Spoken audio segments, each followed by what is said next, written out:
This evening, in honor of His Royal Highness, I should like to present to you something never before seen in this part of the world.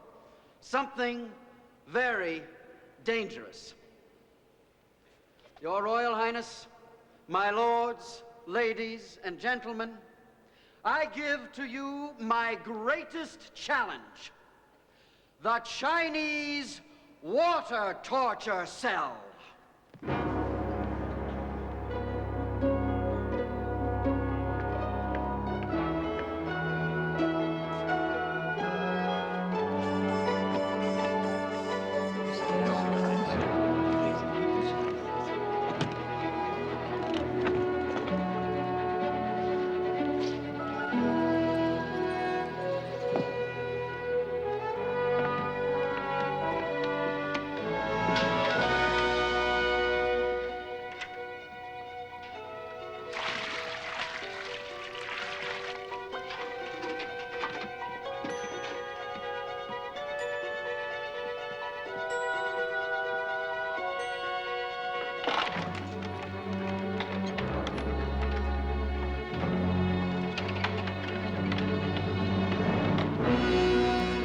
First, my feet are anchored in the wooden shackles.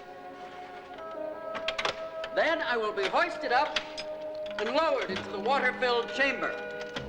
And finally, the wooden shackles will be secured to the top of the chamber, thereby effectively locking me in. I have enlisted the services of these constables to ensure that my shackles are genuine. Gentlemen, what is your opinion? As far as I can see, Mr. Houdini, they appear to be genuine. Thank you, gentlemen.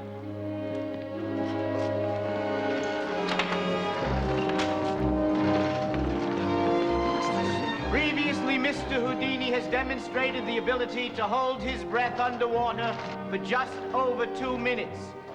In order to make sure that the trick does not continue longer than that time, we have secured the services of Dr. Norman Allworth, Chief Astronomer of the Greenwich Observatory, whose accuracy in matters of time is world-renowned. Are you ready, Mr. Houdini?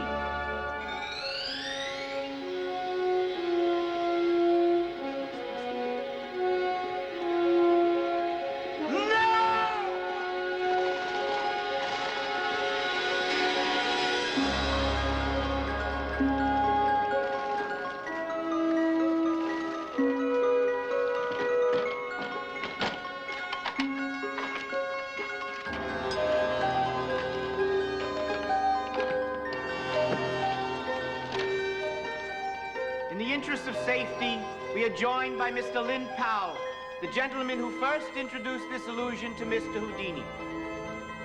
In the event that Mr. Houdini is unable to free himself in the allotted 2 minutes, Mr. Lin Powell will use his broadaxe to smash open the chamber. 1 minute. While the water torture escape has been performed in China for 10 centuries, Mr. Houdini is the first Occidental ever to attempt it. 1 minute, 30 seconds. This illusion has taken the lives of more than a dozen men, but I am sure that Mr. Houdini will be all right. But just in case, Mr. Lin Powell, is your axe ready? 2 minutes.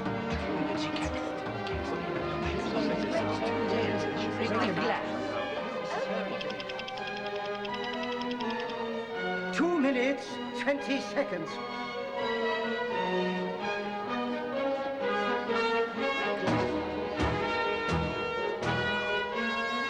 2 minutes, 30 seconds. Break the glass, quickly!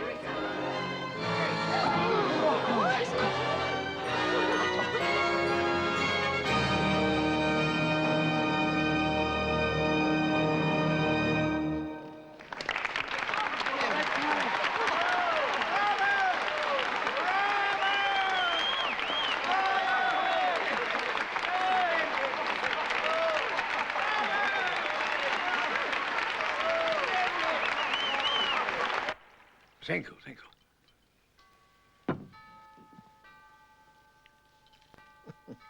you. Impossible. Absolutely impossible. Simply a trick, Arthur. Don't believe it. That was not simply a trick. It was. How'd you do it, then? Now you know that I can't tell you that. And I don't believe you. There must be more to it than simple trickery. What can I say to convince you? Well, could tell me the truth. Very well. Since you insist. Ah, at last, eh? The Chinese water torture is an illusion and nothing more. Oh, blasted it, Dean, it was real. It had to be. Come now, Arthur.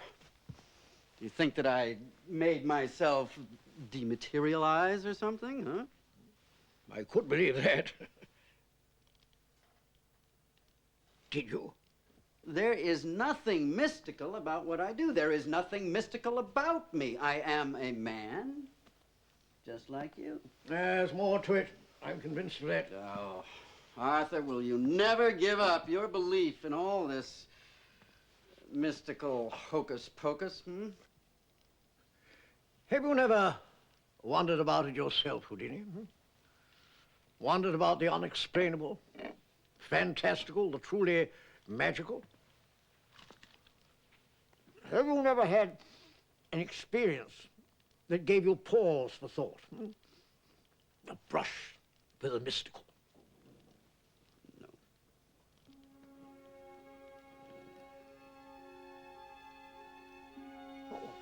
What do you think about Houdini? Hmm?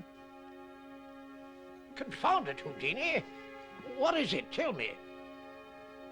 Now that I think about it, there was something. What was it? Hmm? It was something when I was a boy. It was, as you say, a brush with the mystical. I've never told this to anyone, Arthur. And you must promise me that you'll let it go no further. Well, I promise, on my honor. Now tell me, what was it? It is the most fantastic story you will ever hear.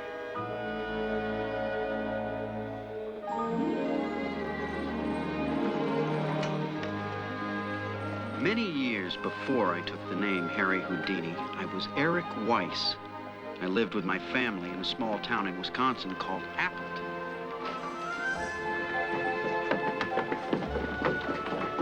Juan, get out of here and stay out.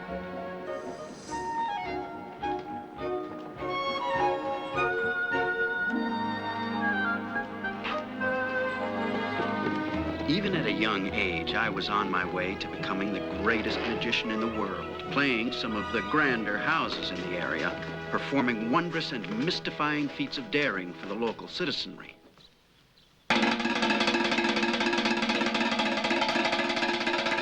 My brother, Theo, was my most able master of ceremonies. Gentlemen, what you are about to witness is a feat of daredevilry never before seen in this part of the world. Those with weak hearts should take their leave now. I give you Eric, Prince of the Air.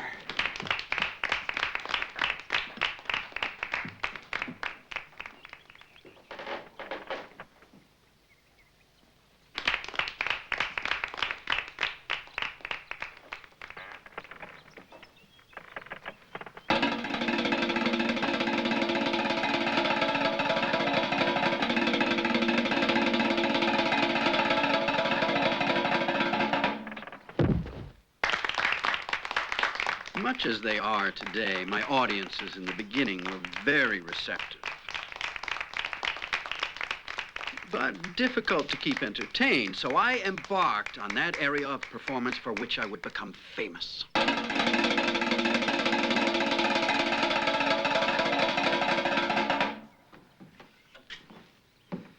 Gentlemen, what you are about to witness is a feat of amazement, never before seen anywhere in the world. I give you Eric the Great.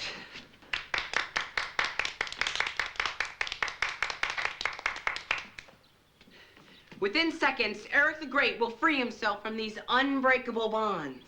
Are you ready, Eric? Ready. Then let the illusion begin. 5 seconds. Are you free, Eric? Almost. 5 more seconds. 10 seconds. Are you free, Eric? Just about.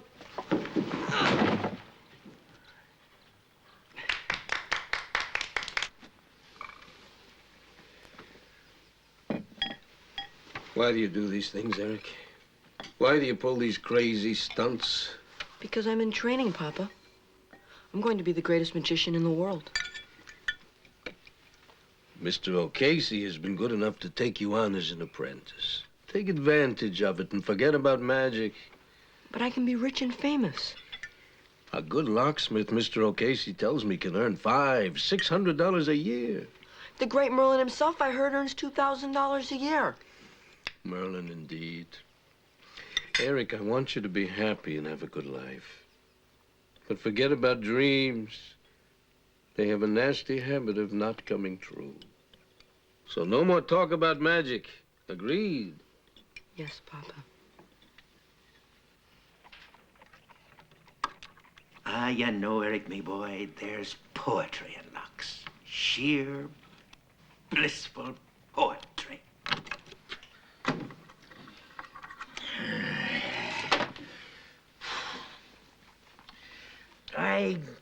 I'm going out to the water pump for a drink.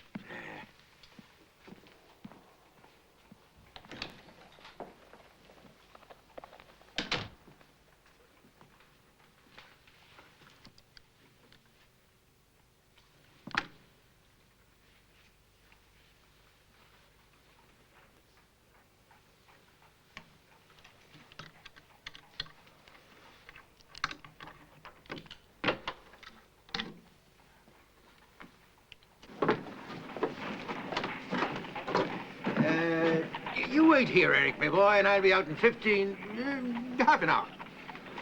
Yes, Mr. O'Casey.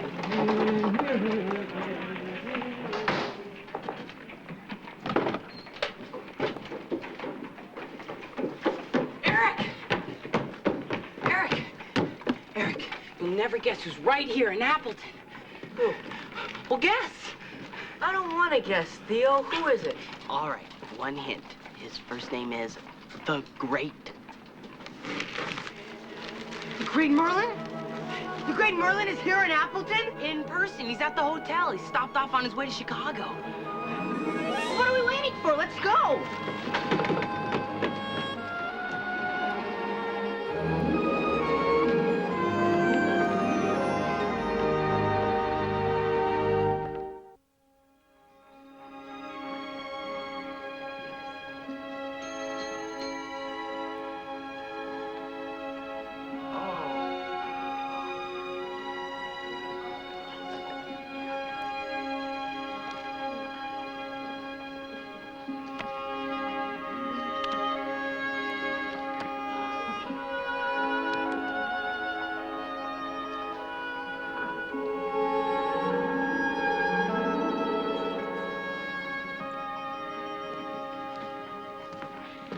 Eric, the show's over. Let's go.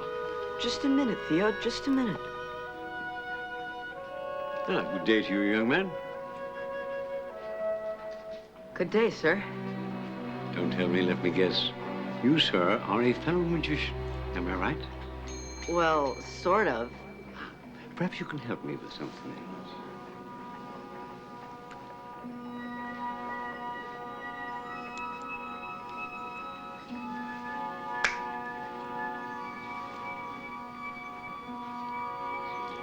You didn't see me flip the coin behind my hand like that, or twist it back into my palm like that, did you?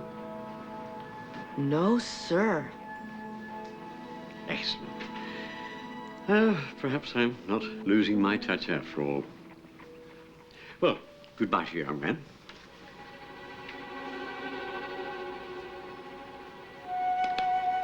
We magicians must stick together.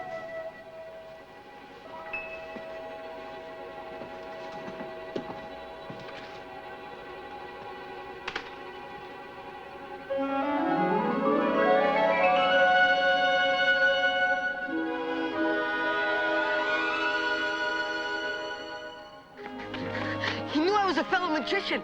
He knew just by looking at me. Wait till I show this trick to Mama. Mama! What is it, Eric? Eric can make money appear out of thin air. Now, boys. No, Mama. I can, really. Watch.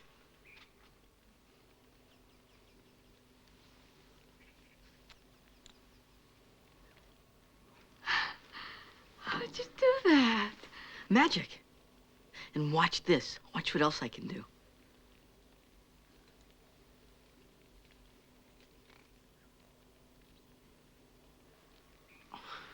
Oh, Eric, you're a magician. When did you learn that trick, Eric? I just made it up. Pretty good, huh?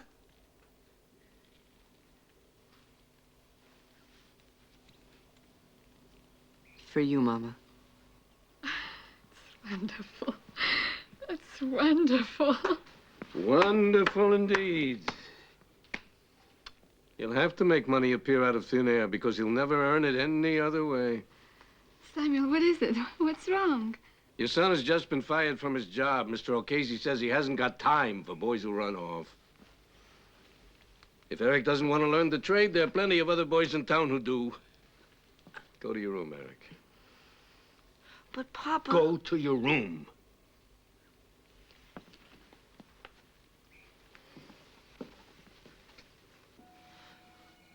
You know, Eric, I don't think Papa means to be mean. I just think he wants what's best. For all of us. I know that. So maybe being a locksmith won't be so bad after all. I can't be a locksmith, Theo. I'm a magician.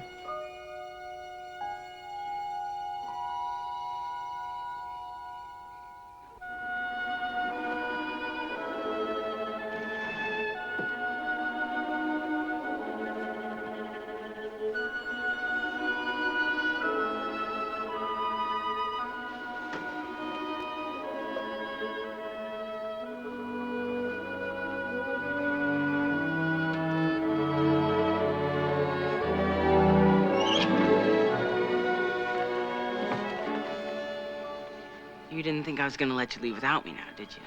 Theo, you scared me half to death. Don't do that anymore, okay?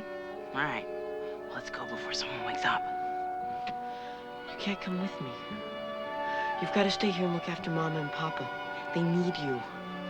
And don't give me any trouble.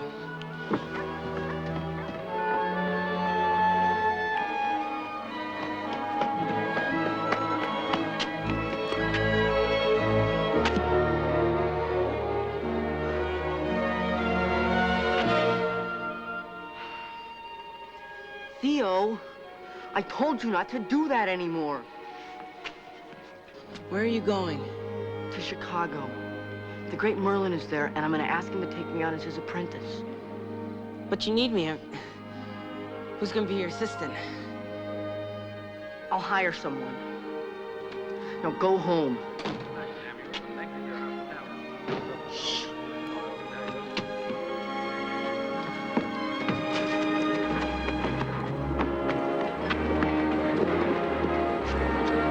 What am I gonna tell Papa? Tell him the truth. Tell him that I ran away, but I'll be back. But when will you be back? In a year, Theo. 1 year. If I haven't succeeded by then, I'll come home, and I'll beg Mr. O'Casey to take me back. And I'll become the greatest locksmith in the world. But Eric! I have to try, Theo. If I don't, I'll never really know. Bye, Eric! Bye, Theo. Kiss Mama and Papa goodbye for me. Tell them I love them!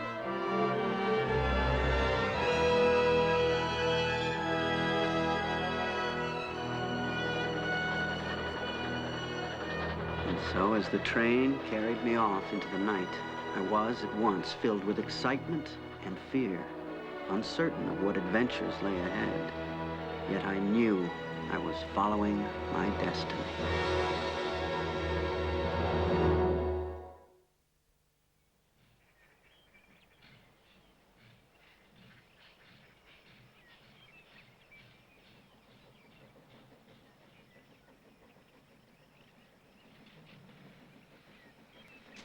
Come on, officer, listen. I ain't no vagrant. I got a wife and kid in Cleveland. Button it, bub.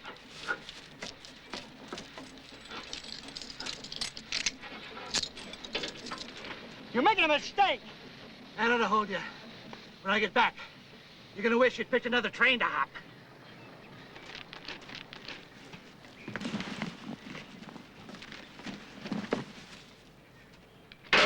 All right, everybody out. Everybody out now. Let's go. Hear me?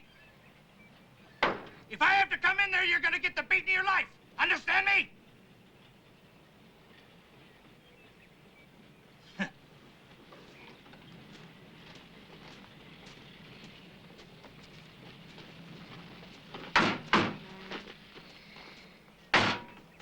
You better come out now or I'll break your head!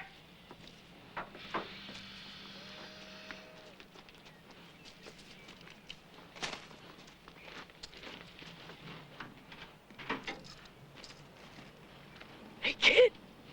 If you know what's good for you, you'll hightail it out of here before the yard bow gets back. Can you hear me, kid? Get out of here! Scram! What are you doing? You, sir, are about to witness a feat of escapism never before seen in this part of the world. Hey, you! Get away from there! Whatever you're doing, you better hurry it up. Usually doesn't take this long.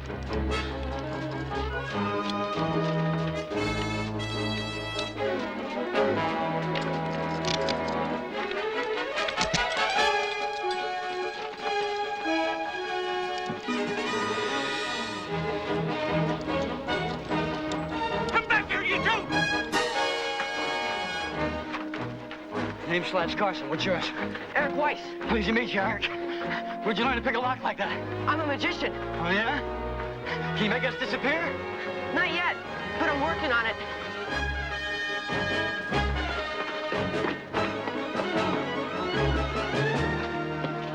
Hello, officers.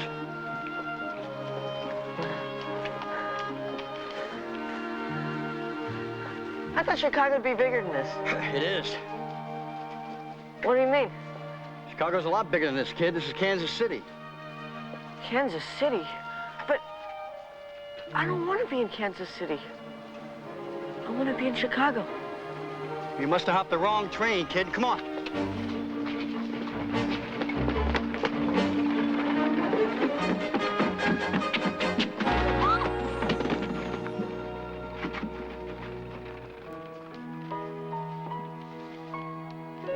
All right, what are you doing? Let's go! They're almost on top of us!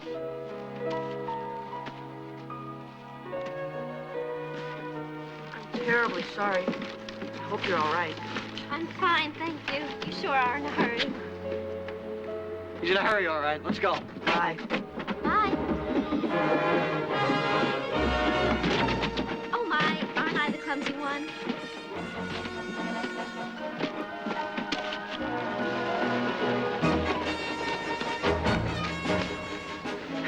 You go to the right, I'll go to the left. That'll throw him. Good idea. Nice to meet you, Eric. Good luck, Slats.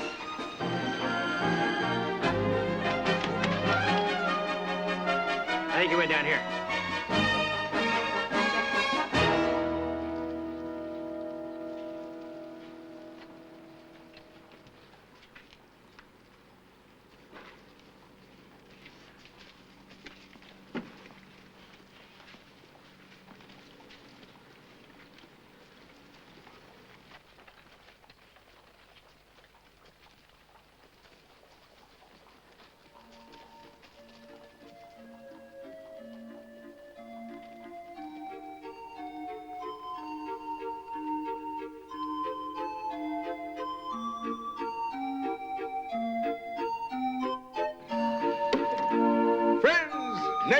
citizens, gather around and prepare to be astounded, to disbelieve your eyes, to have your lives changed forever. For we together are about to enter into a world of mystery and wonder, of sorcery and legerdemain. And I, your very humble servant, Dr. Tybalt Grimaldi, peerless mysteriarch of the plains, will act as guide and interpreter. And now, without any further ado, good citizens, for the first time in North America, I present to you the palingenesia, the dismemberment and regeneration of the human form.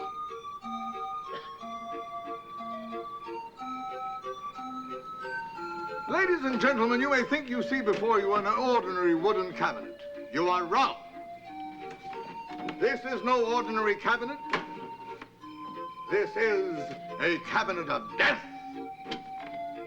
a hellish trap of doom, whose gaping jaws await only a tender morsel, a dear, sweet, ingenuous child, pulchritudinous and tender of age, and mine own granddaughter, the fair flower Calpurnia.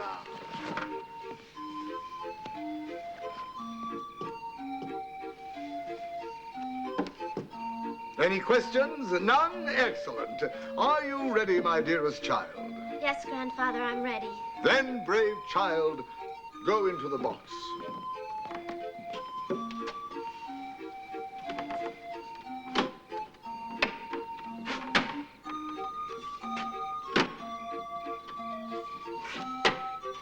And now, ladies and gentlemen, I shall insert into the cabinet these blades forged of the finest steel. Their razor-sharp edges, thirsting for blood, hungering for flesh.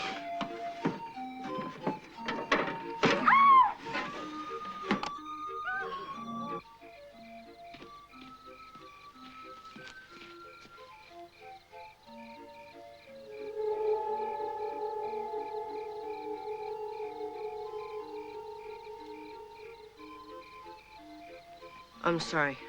I didn't see you. Excuse me.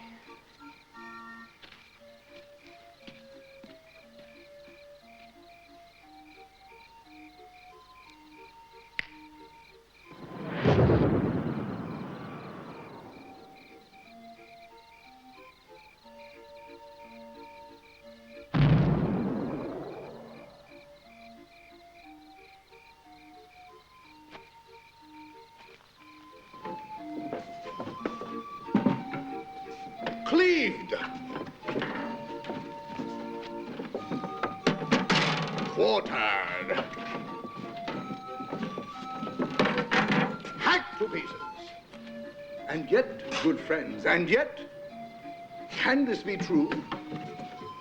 She lives. Are you all right, my dearest Calpurnia? Yes, Grandfather. Although I must admit I feel a bit scattered. Scattered, you say? Well, well, well. I shall rectify that immediately.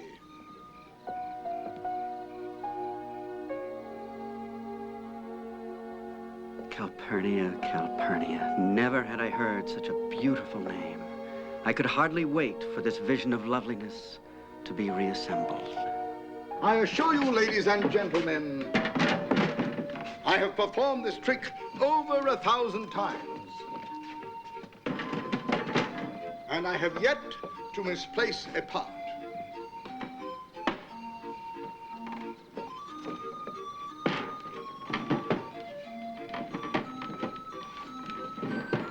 And now, 1, 2, 3.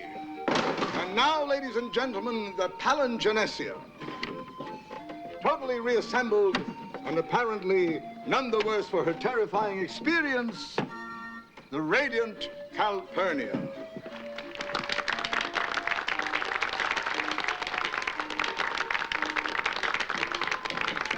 I thank you. I thank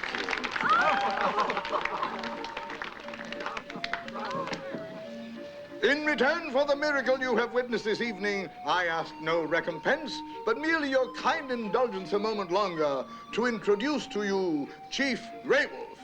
medicine man of the legendary Minotook Indian tribe.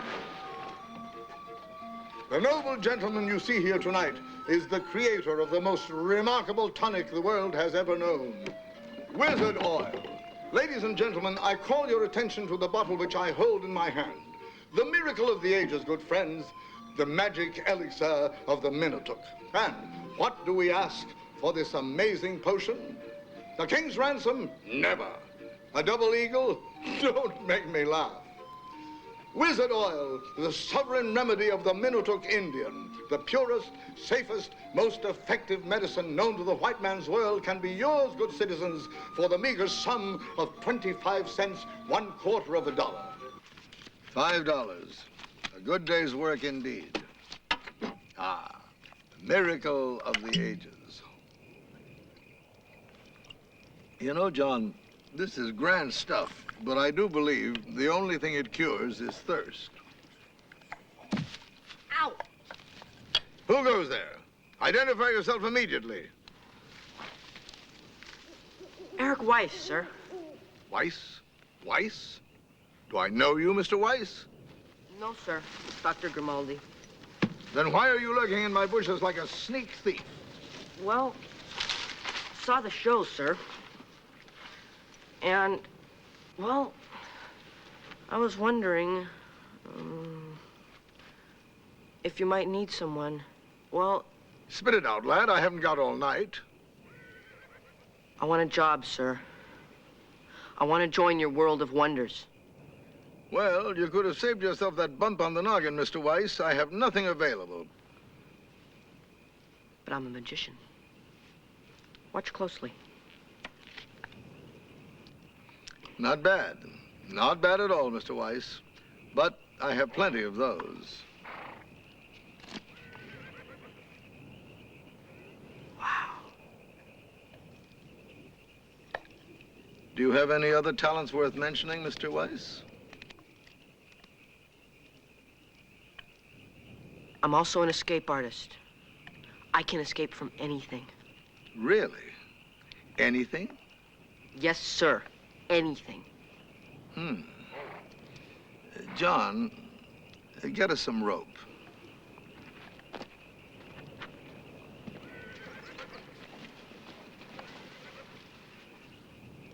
That's Grey Wolf, medicine man of the Minotook, isn't it? Creator of the most remarkable tonic the world has ever known. You're a most observant fellow, Mr. Weiss. That is Grey Wolf, but he prefers to be called by his Christian name, John Parker. John is a full-blooded Minotook. A fierce race of knot-tiers, the Minotook. If you can get out of his bindings, you can call yourself an escape artist without pretense.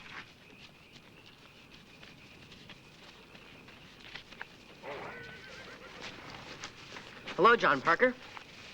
My name's Eric Weiss. Doesn't he speak English? John, unfortunately, is mute.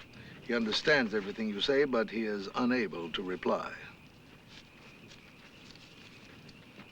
Very well, you may begin.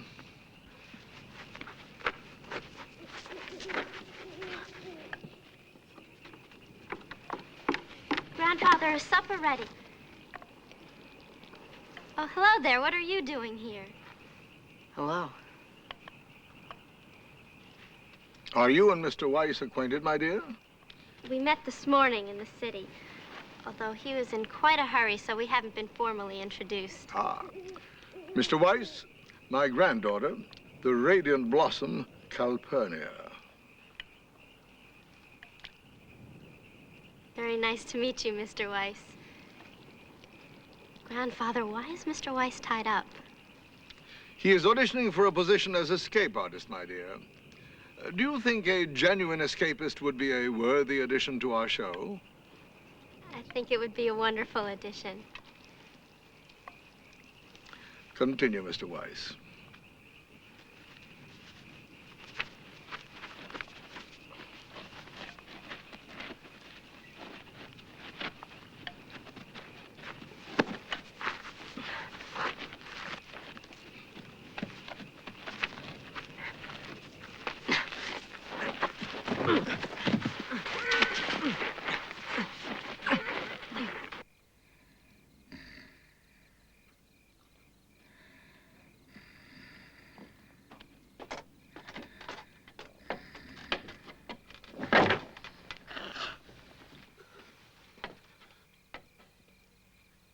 I told you I could do it. So you did. So you did. Well, then, you have yourself a job. That kind of determination deserves a reward. Perhaps we'll have you do that trick in the show. Thank you, sir. But, Mr. Weiss. Yes, sir? You're going to have to learn to do it a lot faster. Yes, sir. Thank you, sir.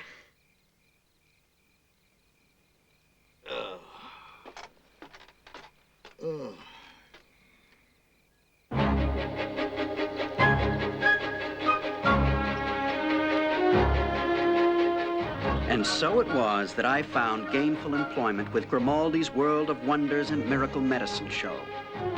I was to receive the princely sum of 2% of the gross receipts per week in compensation for an assortment of duties, all unspecified. The road west was interminable, the transportation uncomfortable, and the food at most times indigestible. But none of it mattered in the least, for at last I was in show business. You know, Eric, you remind me of me at your age. Earnest, diligent, extremely well-intentioned, but with just a touch of the scoundrel that leaves us unwilling to follow the common path. My own father, for example, wanted me to become a cooper, a barrel maker. Can you imagine Dr. Tybalt Grimaldi making barrels? Neither could I. Though, of course, with a little diligent application, I no doubt would have become the greatest barrel maker in the world. But my heart just wasn't in it. And after all, that's what's important, what's in here. Even with magic, anybody can do tricks, Eric. The real magic comes from a magician who has spirit, who has vision, who has heart. Never forget that, Eric. Nobody had ever spoken to me like that before. Here, at last, was someone who understood what I'd been dreaming about all my life. Magic. But there's one more thing you should learn as a member of this august company. What's that? How to handle a team of horses. Just keep them pointed in the direction of Abilene. I'm going to lie down. All this talk of magic has exhausted me.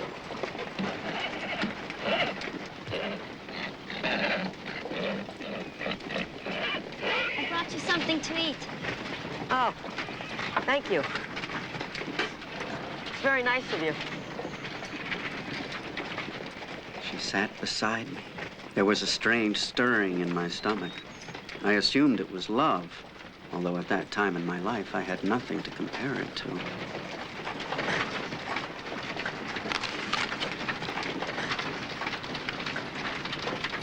It's a beautiful day, isn't it? Oh, I wanted to speak, to dazzle her with a torrent of impressive thoughts, but found myself struck dumb in her presence. So I uttered the only thing that came to mind. This is a very good apple. I wanted to throw myself under the hooves of the horses. I was so embarrassed. And yet, I took consolation in the thought that our relationship could only improve.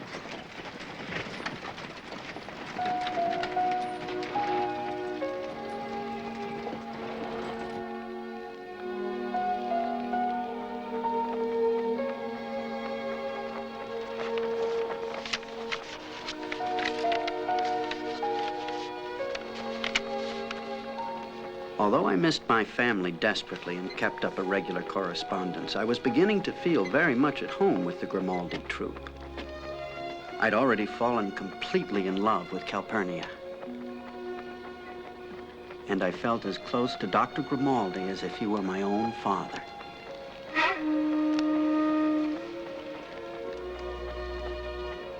But John Parker was a different story. Him I couldn't figure out. I was inexplicably drawn to him, and he knew it.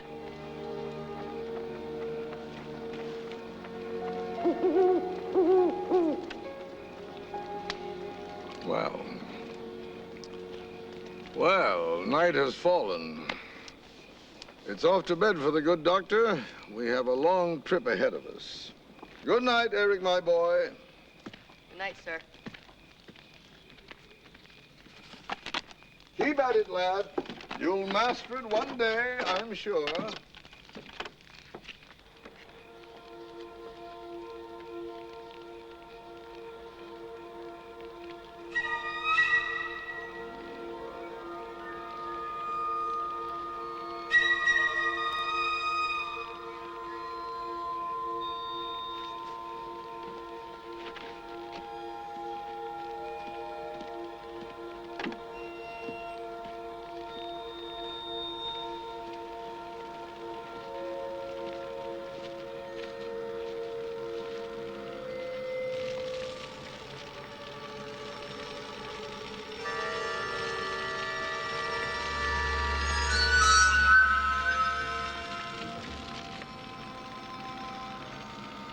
John? John?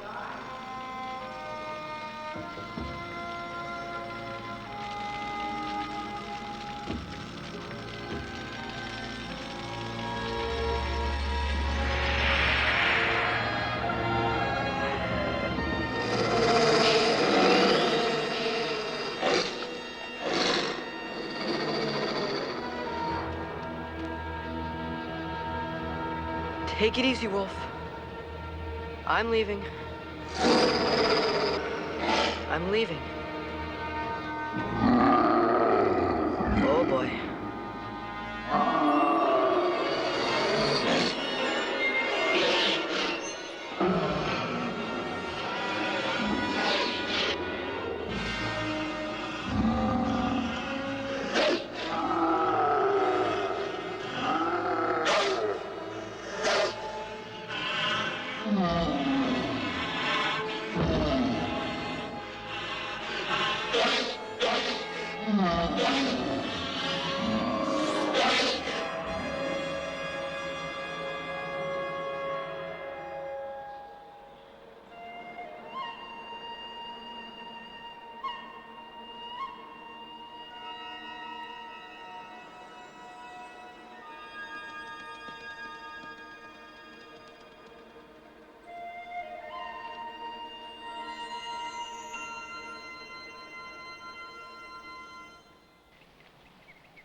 Morning.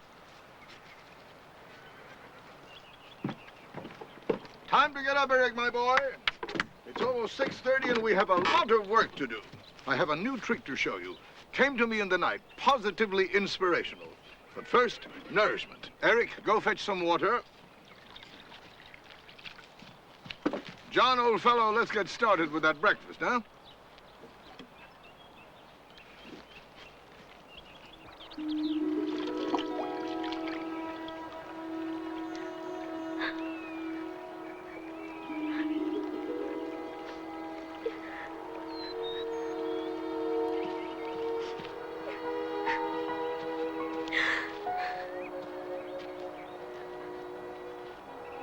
I'm sorry. Don't go. You don't have to go. What's wrong, Calpurnia? Is there anything I can do? I don't think so. Unless you know a trick to get someone out of a marriage. What do you mean, marriage? Whose marriage? Mine, I'm afraid. You're getting married? When? To who? To a young man who lives in the town of Ellsworth. Oh. But I don't love him. I hardly even know him. How can you marry him?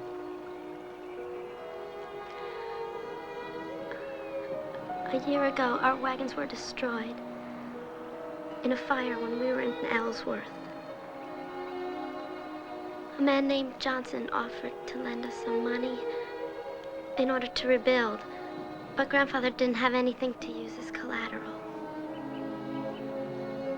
The man's son had been trying to court me since we got to town. So I offered myself as collateral. But didn't Dr. Grimaldi object? Of course he did. He refused to even consider it. But I insisted. We needed the money, Eric. There was no other choice.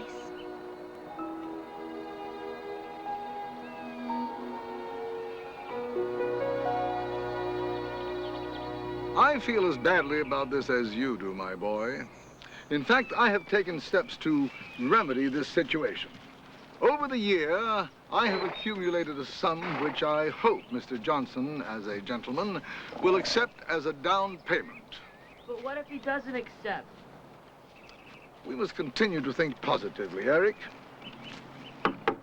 Are you still in there, my boy? The panel's stuck. I can't get it open. I'm a reasonable man. Mr. Johnson is a reasonable man. We shall be reasonable together. But we don't have to go to Ellsworth. We could go somewhere else. A little slow, but not bad for your first time. We could go to Coffeyville, or to Topeka, or to Dodge City. They'd never find us. We could go all the way to California. A fine idea, Eric, but they would find us no matter where we went. We're not exactly traveling incognito, you know. All right, let's try it again, and this time, kindly remember to close the bottom panel when you leave. But she doesn't love him. Eric, everything will be fine, I promise you. I'm not exactly lacking in powers of persuasion now, am I? Yes, sir. Good lad. Now, what do you think of the trick? It's fine. But I think I know a way that we can make it a little more exciting. So far, so good.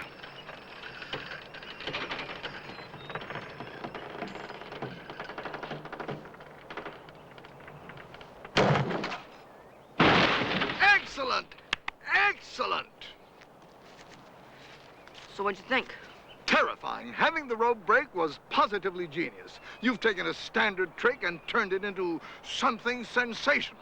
Eric, my boy, I think you've got a future in this business of ours. John, you'd better get started on a new trunk. We're going to debut this trick in our very next stop. And so, gentlemen, let me present my newest and most sensational discovery. An escape artist unparalleled in the history of magic. Gentlemen, please welcome Eric the Stupendous. Hey, he's just a kid. A kid, you say? Young perhaps in years, but ancient in experience, for no mere child could possibly perform the feat you're about to witness. An escape he has brought all the way from his native, Bulgaria. Yes, all the way from Bulgaria. And now I will confer with Eric in his native tongue. Nugvag istasosmin, Eric? What? Go along with it. It makes the trick more exotic. Clarn. Clarn, yes, of course, Clarn. Eric says, on with the trick. And now, if one of you gentlemen will kindly step up here and examine this trunk, you will find it to be a sturdy enclosure. I'll do it.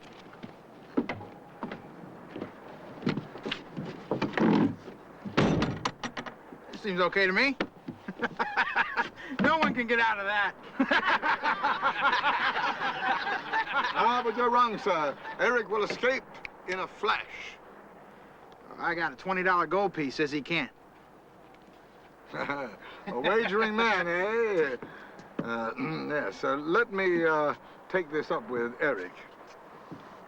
Iglats Lorbefaven? Flapgraden. Eric says he accepts. And now, gentlemen, prepare to be astounded. Eric, if you please.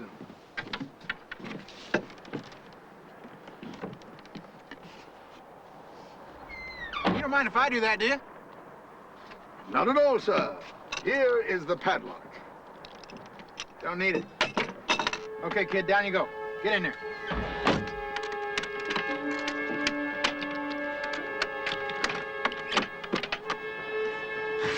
Luke, bring me some of that heavy chain. What is this? Just a little something to make sure this is on the square. Most irregular, sir. Come on. Open. All right, you guys get on that rope over there and hoist it up.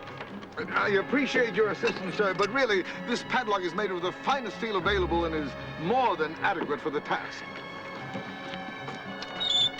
Grandfather, do something quickly. You win, sir. Here is your money. I concede. Bet's a bet. I want to see if the kid can do it. I urge you to reconsider, sir. Please, sir, put it down. The rope won't hold him. It's set to break. I insist you put it down this instant.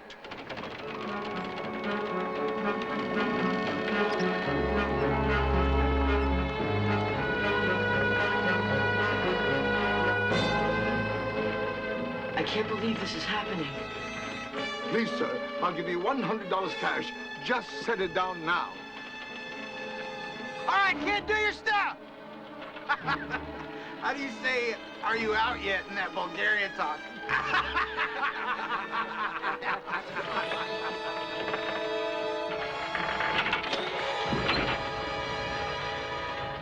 I can't believe this is happening.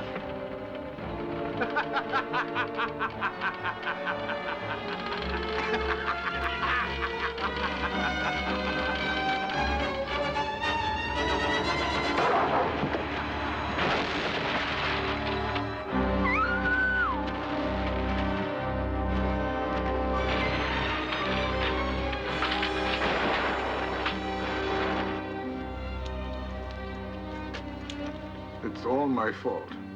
I shouldn't have let him talk me into this.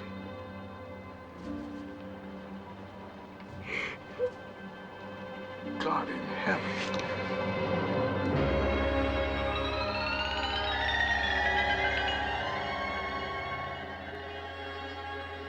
Look! Look at there! He done it! The kid done it!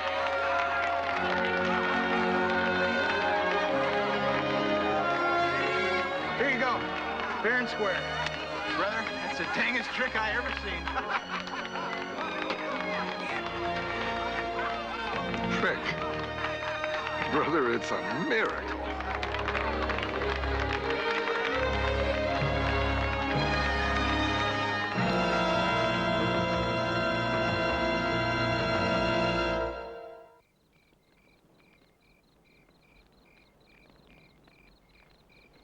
This Mr. Robert Houdin says that what happens on stage isn't as important as what the audience thought happened on stage.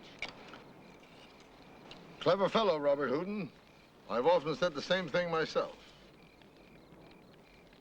What do you think happened today, Dr. Grimaldi? How do you suppose I got out of that trunk? You mean you don't know? I remember feeling it begin to fall. And I closed my eyes tightly and waited for it to hit the ground. The next thing I knew, I was standing on the stage.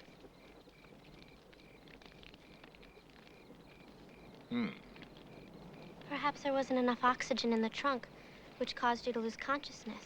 That's why you can't remember how you escaped. That could be it, all right. There you are. Another mystery solved through the application of scientific deduction. Well, I'm for bed.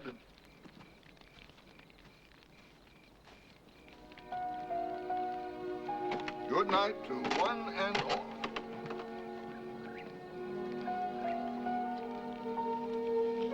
I'm very glad you aren't hurt, Eric. Thanks. So am I. Well, good night. Good night.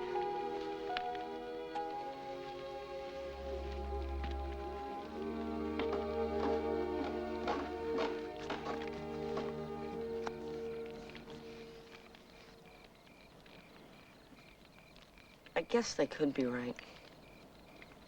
I maybe passed out or something. That's not what happened at all. Yeah, but how else could I... Excuse me, but did you say something? You can speak. Say something else. What did you have in mind? You can speak. But how? Same as everybody does. No magic trick about it. Well, why haven't you said anything before this?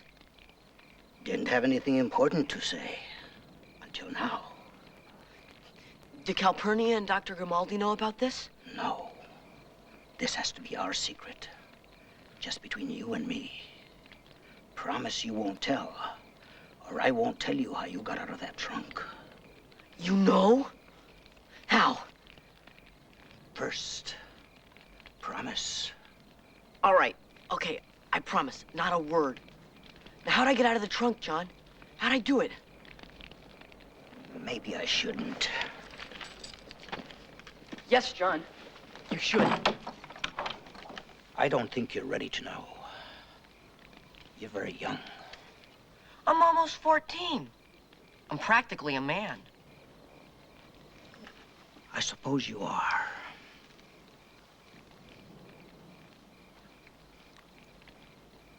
Long before the white man came to this land, there was only the Indian. The Indian found that wherever he went, he was confronted by an enemy. So he asked the Great Spirit for help.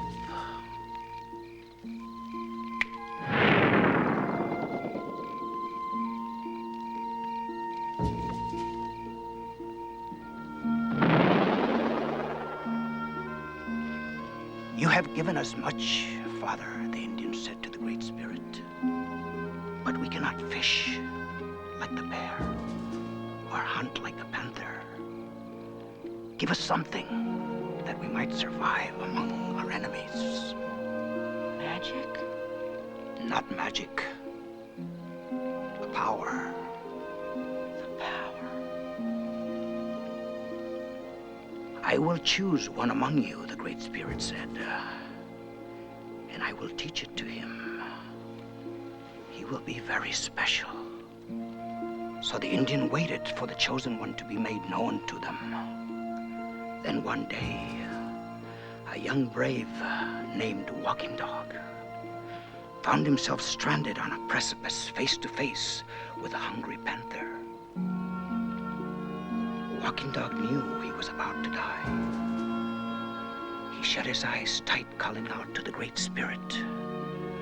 And when the panther leaped, Walking Dog vanished.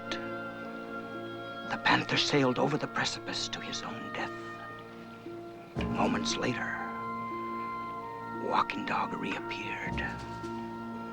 That has been the way ever since. A chosen one is made known, and he is given the chance to learn how to use the power.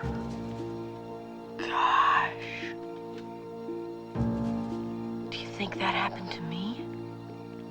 Did I vanish out of the trunk? Am I a chosen one? I'm afraid so. Does this mean I get the power?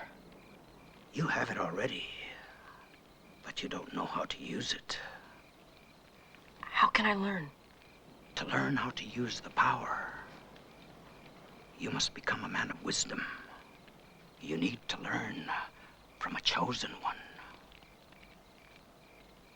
John, are you a chosen one?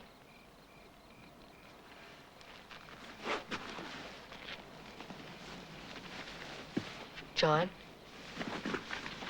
could you teach me how to use the power? You said yourself I'm a chosen one.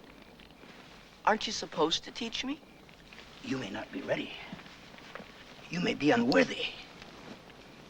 And then the Great Spirit will blame me for wasting a lot of his time. But I am ready. I know it. I may not be allowed to teach to a white man. Well, could you ask the Great Spirit about it? Maybe he'll make an exception in this case. You don't ask the Great Spirit for anything. You wait for him to tell you. I'm gonna need a sign. What kind of sign? I won't know till I see it.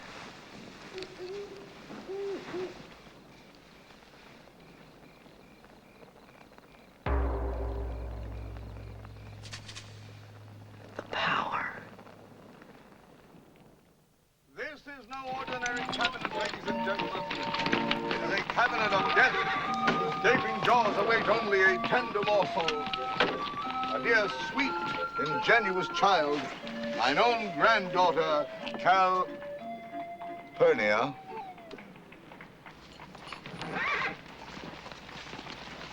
Grandfather, what is it?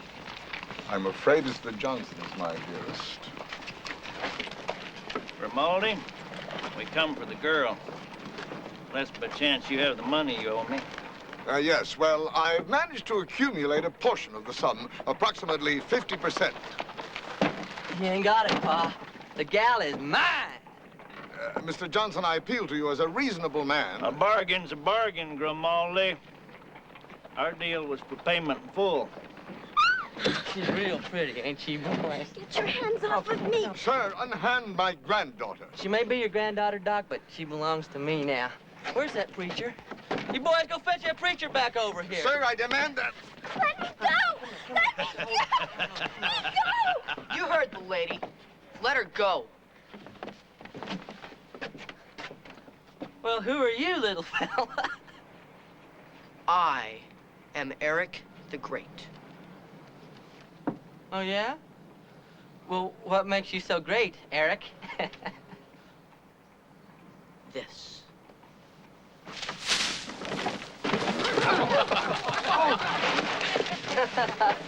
Yeah. That's real good, kid. Let me show you a trick. Wes, leave that be. No killing. No, I think you better go before there's any more trouble here. Well, you're too late, boy.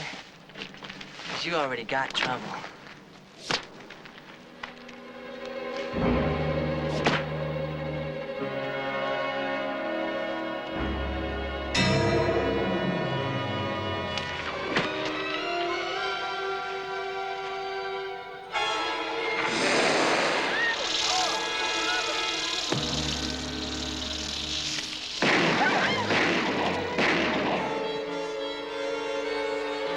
Wes, put that away. Now! Paul, that was a rattler! What's going on here? What's the ruckus? Wes, put that sidearm away. Marshal, this kid started the whole thing. He attacked me with ribbons. Then he threw a rattlesnake at me. Rattlesnake? Yeah, but I drilled it. There it is.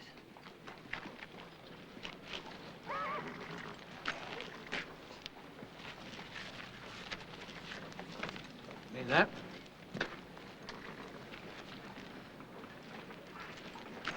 I'm telling you, Marshal, that was a rattlesnake.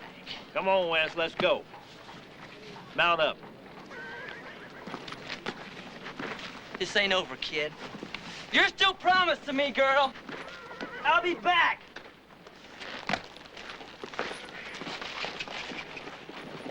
All right, folks, wake it up. Everybody go on back about your business.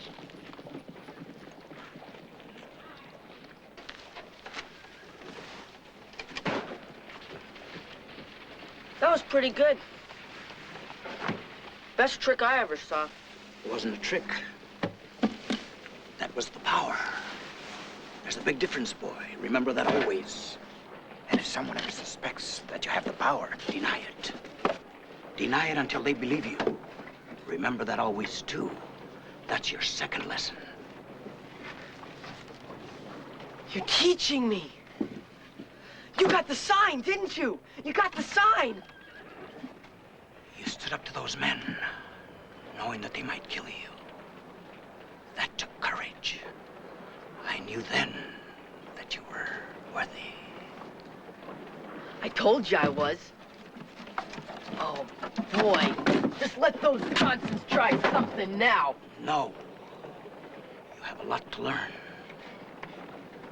For one thing, you must never use the power for revenge. Otherwise, it will be taken from you.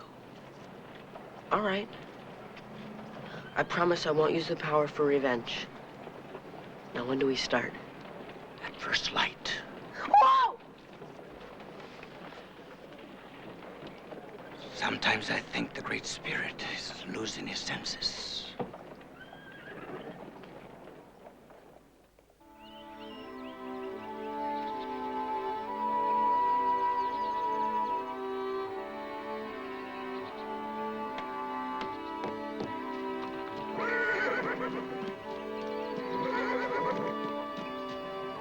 '93, '94, '95, '96, '97, '98, '99, 5,000.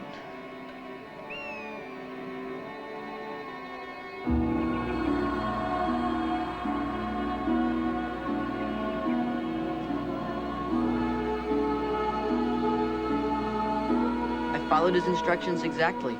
5,000 paces west from the edge of town. I'm sure this is the place. This is the place, all right. John! Where did you come from? I was here all the time. You just didn't see me. Will you teach me how to do that? Appear out of nowhere? Later. But I want to learn now. A man of wisdom is a man of patience. Now we have a long way to travel, and we'd better get started. Where are we gonna go? To the mountains. Over there. There aren't any mountains over there, John. Close your eyes.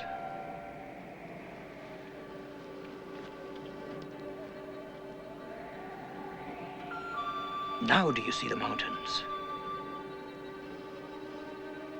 How can I see the mountains with my eyes closed? A man of wisdom can see, even with his eyes shut. Now concentrate, boy. You have certain powers already. Use them. Clear your mind and concentrate. Now do you see him? I think I can see the horizon.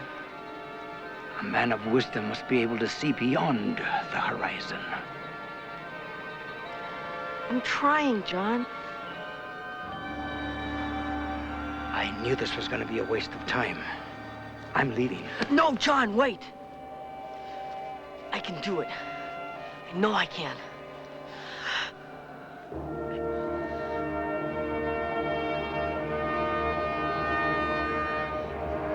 It's working! It's working! It's really working! John, the mountains, I can see them! This is wonderful!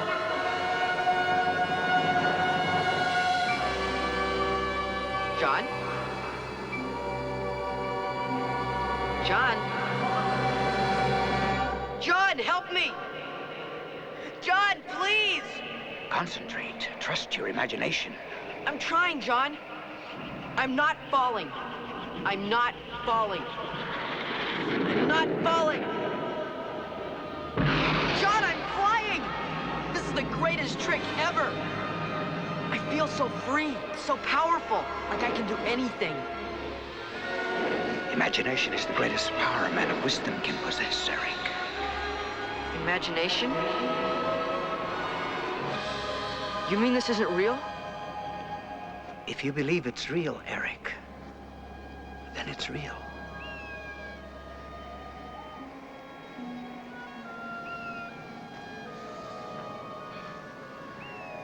I believe it.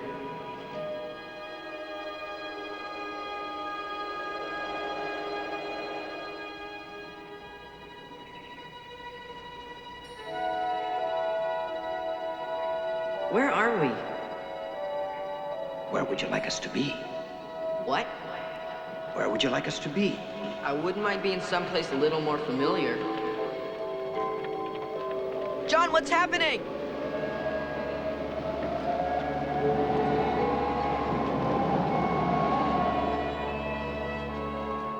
How'd we get back here? Don't ask me. You did it. I did? Gosh, I'm getting pretty good at this. You still have a great deal to learn, boy. First, I must teach you how to see. I thought you already taught me how to see. I taught you how to see with your mind. Now I'll teach you how to see with your eyes. I can see with my eyes already. You look, but you don't see. I'll show you. Take a look around. Do you see it? Do you see it all?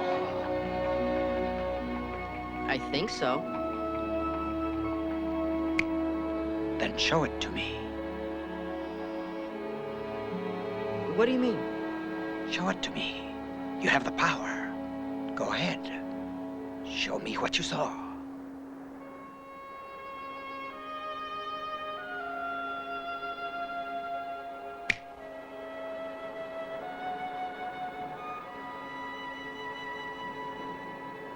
That doesn't look right to me at all. I think you should try again.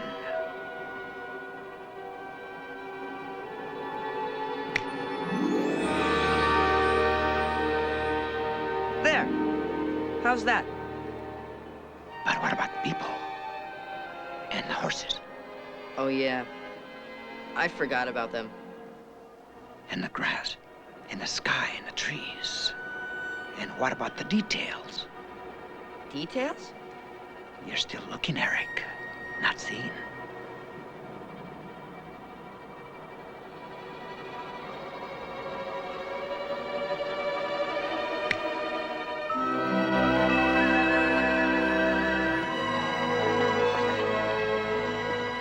Now, you are beginning to see.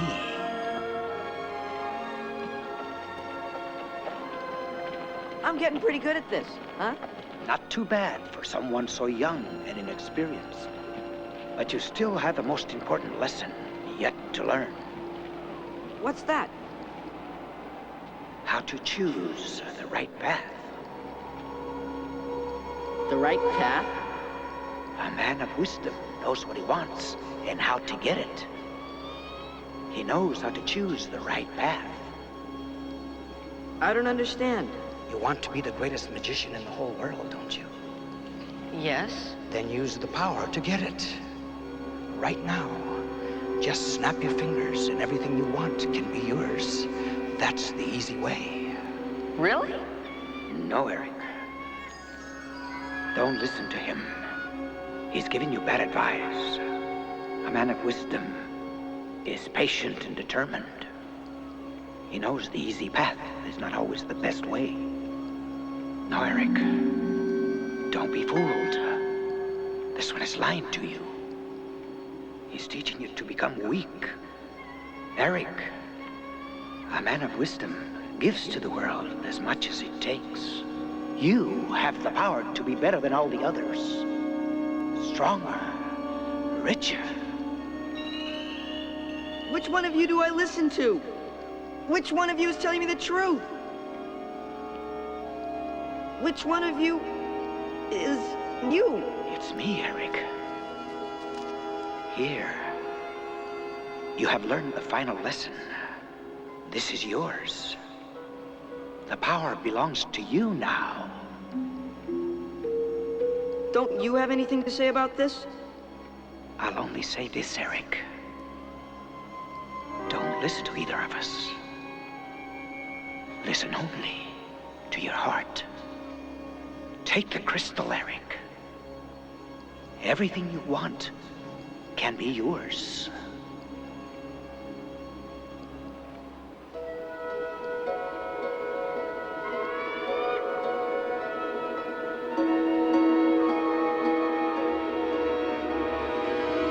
No.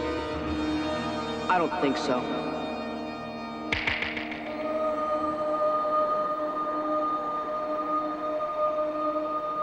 John? John? John?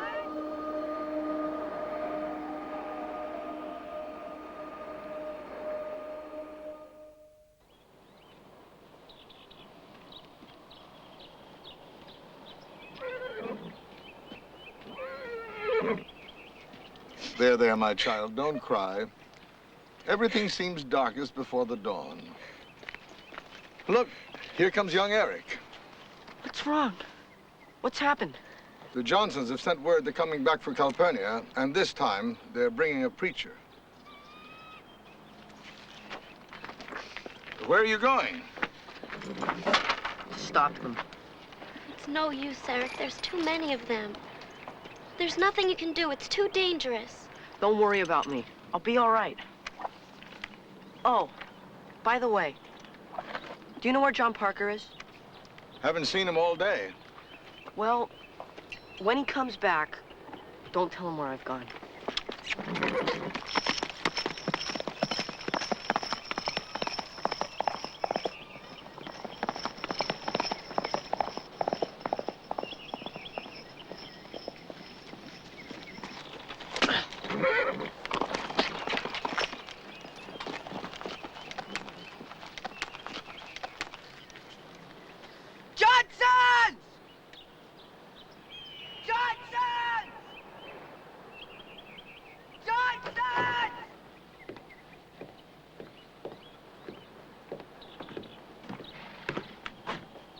Who is that? Well, looks like that kid from the sideshow, Wes. You know, one made a fool of you in town. Oh, he made a big mistake coming out here. He's on our land now. Johnsons! What are you planning to do? Hi, John. What are you doing here? I had a feeling you'd come out here today. Somebody's got to stop him, John. That Wesley Johnson's got no right to take Calpurnia's hand, debt or no debt. I told you, you can't use the power for revenge. I wasn't going to use it against them, John. Honest. I was just going to try to reason with them. I'd only use the power to defend myself. That'd be okay, wouldn't it? Self-defense, huh? What did you have in mind? Well, for example, I thought it would be okay to do this.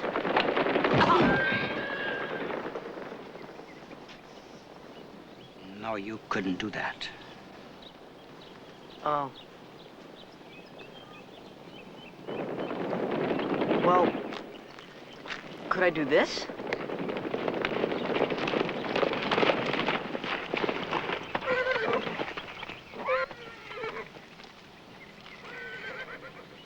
That might be permitted.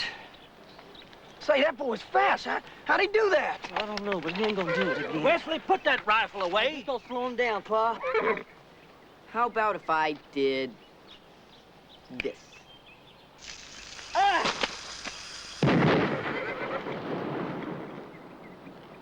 What's going on here? I'm afraid I have to say no. Well, if I couldn't do that, then I know I couldn't do this. What in tarnation is going on here? You definitely cannot do that.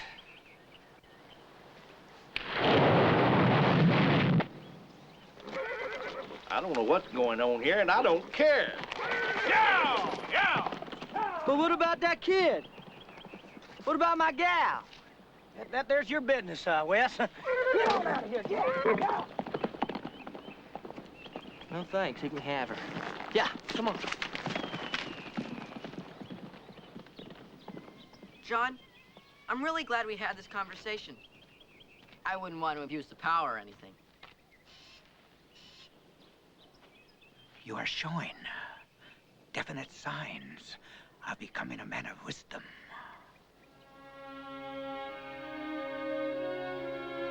And now, I have something to give you.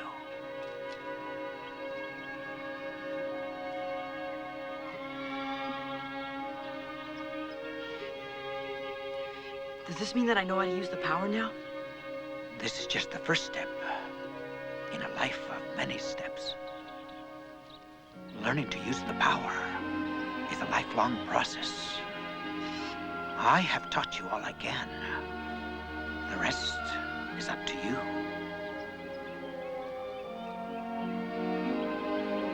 I can't believe this is happening.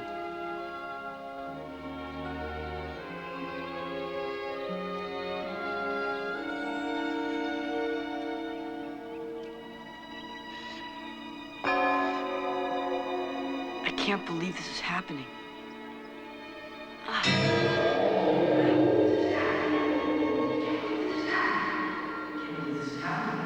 I give you Eric, Prince of the Air. Why do you do these things, Eric? I'm going to be the greatest magician in the world.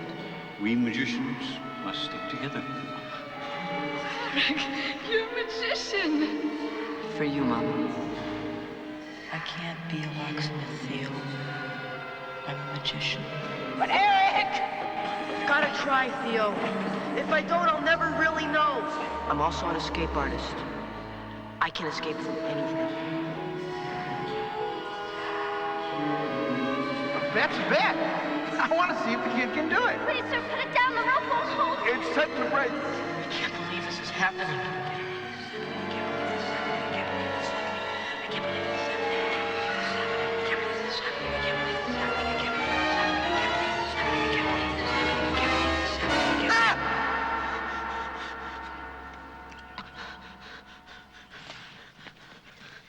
Eric, are you all right? I think so. How did I get in here? What happened?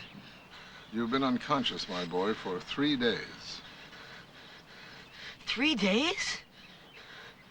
Since the accident. What accident? The accident when you did the trunk trick. Don't you remember? You were in it when the rope broke. But I got out of the trunk. You didn't get out. Fortunately, you were thrown clear before the trunk smashed to bits at the bottom of the canyon. You've been unconscious since then. But what about the Johnsons? Very strange about the Johnsons. They left town about a week ago. Nobody really knows why. Very mysterious. They just up and left. Of course they left. It's because John and I chased them out. Didn't we, John? Tell him how we chased them out. John can't speak, Eric. You know that. Yes, he can speak. He just doesn't speak because he doesn't have anything important to say. John doesn't speak, Eric, because his tongue was cut out by scalp hunters when he was a boy.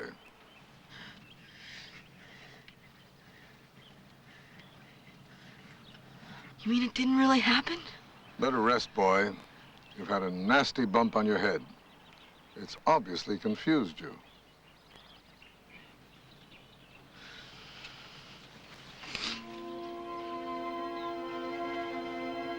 It all seems so real. It seems so real. It all seemed so real. Yes, well, there you are. The closest I ever came to a mystical experience, and it was only an hallucination. No, thank you. No, I've had enough. Your one mystical experience, and it was just a dream. The result of a rather nasty smack on the head. I'm afraid so. Well, what became of the others? The Indian, the gal, Dr. Grimaldi? Grimaldi passed away 2 years ago, God rest his soul, at the Steel Pier in Atlantic City, where he was still performing the palingenesia and peddling his wizard oil. 25 cents, $0.25. And the gal, Calpurnian. What became of your great love? It faded and became great affection. About a year after I left, she married a newspaper fellow from St. Louis and was, at last word, expecting her 4th child. My one consolation was that she named her eldest boy Eric. And the Indian, what happened to him? One morning, shortly after I awoke from my strange dream, John Parker vanished. He went out to gather some firewood and never returned. We searched and searched, but could find no trace of him. Grimaldi thought that he had gone back to his tribe. What did you think? At the time, I thought that he had changed himself into a wolf again and disappeared into the wilderness. But now, I think he probably went back to his tribe.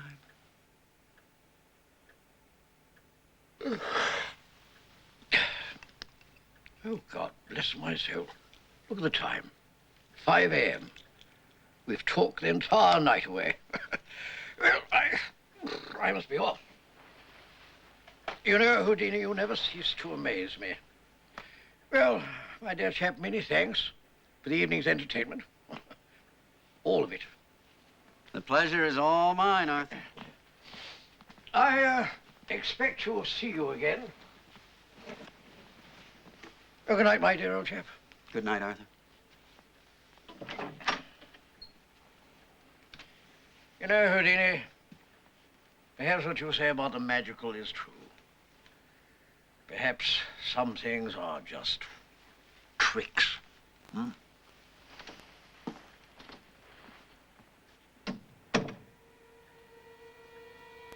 Perhaps some things just are, Arthur. Perhaps some things just are.